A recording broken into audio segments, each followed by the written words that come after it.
Assalamualaikum warahmatullahi wabarakatuh. Perkenalkan, nama saya Rodi Natais. Saya dan teman-teman dari kelompok 12 mata kuliah manajemen database yang dosen pengampunya yaitu Bapak Juli Ismanto SKM MM MAK.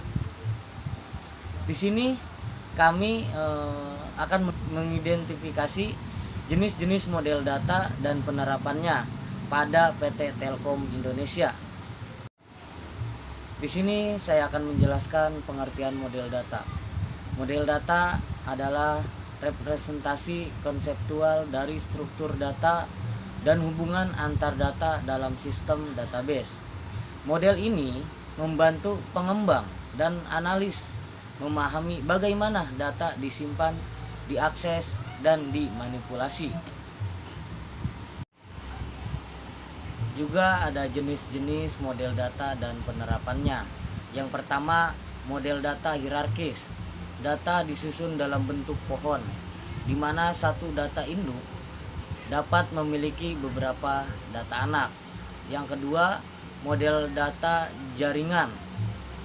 Mirip dengan model hierarkis, tetapi lebih fleksibel karena memungkinkan hubungan many to many antar data. Yang ketiga, model data relasional. Data disimpan dalam bentuk tabel yang terdiri dari baris dan kolom. Yang keempat, model data berorientasi objek. Menggabungkan konsep objek dalam pemrograman berorientasi objek ke dalam database.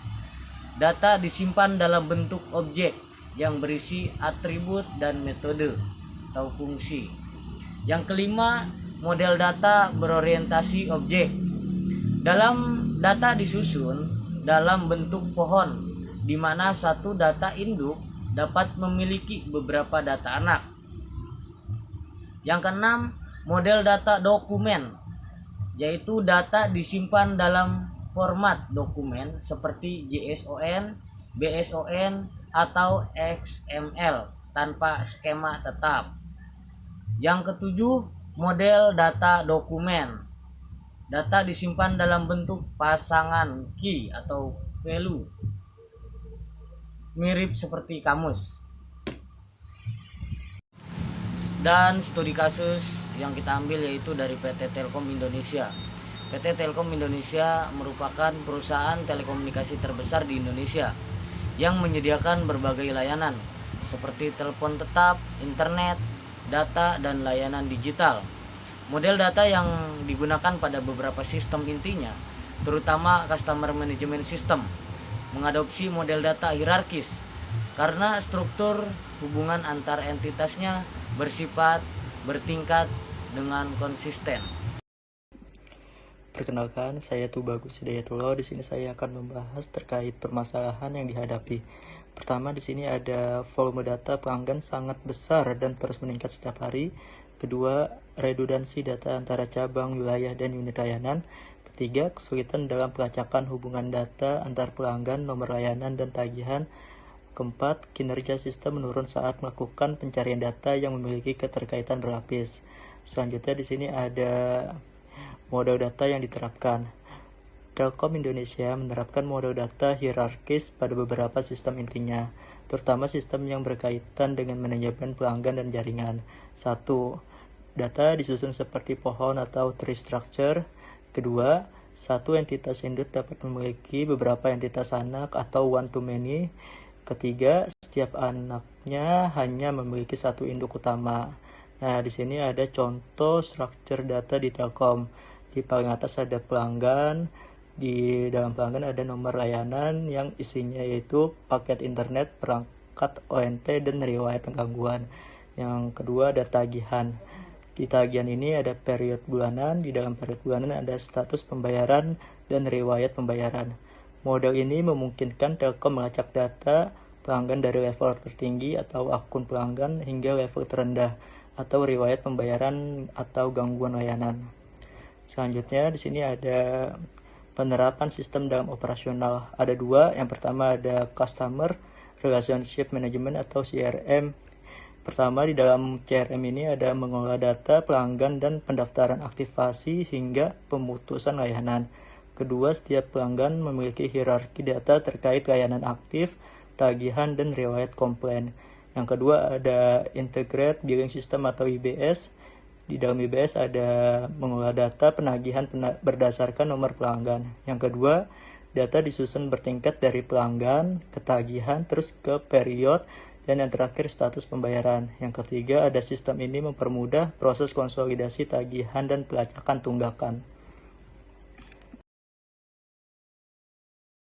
Perkenalkan, saya Agus Supriyatin. Saya akan menjelaskan keunggulan penerapan model hierarkis di Telkom.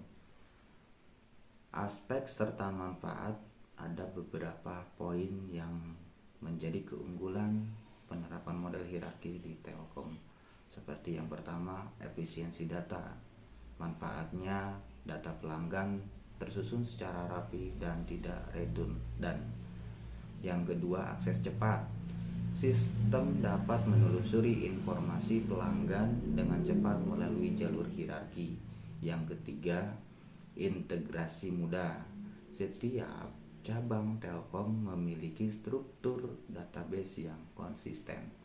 Yang keempat, pemantauan layanan, memudahkan pelacakan status layanan dan tagihan pelanggan.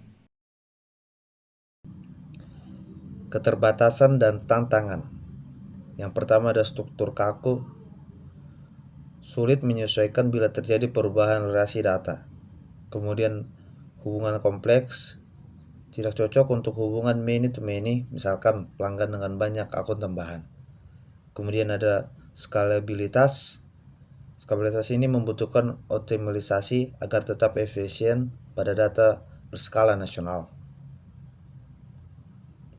Kemudian alternatif dan pengembangan ke depan. Yang pertama, menggunakan Oracle DB untuk data transaksi dan integrasi antar sistem.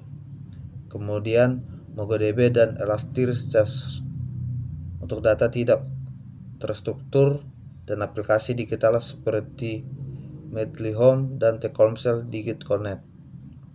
Telkom ini menerapkan pendekatan hybrid database, yaitu kombinasi antara model hierarki, relasional, dan dokumen agar sistem tetap efisiensi dan fleksibel. Kesimpulannya, penerapan model data hierarki pada PT Telkom Indonesia terbukti efektif dalam mengelola data pelanggan dan pelayanan secara struktur. Model ini mempercepat akses informasi, mengurangi duplikasi data, dan mendukung konsistensi antar unit layanan. Dengan meningkatkan kompleksitas data dan kebutuhan integrasi antar sistem digital, Telkom ini mulai mengkombinasikan model hierarkis dengan model relasional dan NoSQL untuk mendukung skala operasional yang lebih besar dan dinamis. Sekian dari presentasi kami ucapkan terima kasih.